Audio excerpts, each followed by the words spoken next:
దేవునికి ఇష్టముగా ఉన్నట్లయితే నీ యుద్ధములు న్యాయపరమైనటువంటివైతే ప్రభు అయిన క్రీస్తు వారు నీ పక్షముగా నిలబడి నీ పక్కనే నిలబడి పరాక్రమము కలిగిన యుద్ధ వీరునిగా సైన్యములకు అధిపతియగు యెహోవాగా నీ పక్షముగా నీతో నిలబడి నీ శత్రువులైన వారిని అంతము చేసి కూల్చే దేవుడు.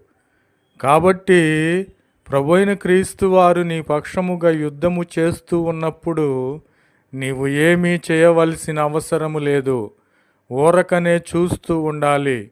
నీ శత్రువుల గతిని నీవు చూస్తావు.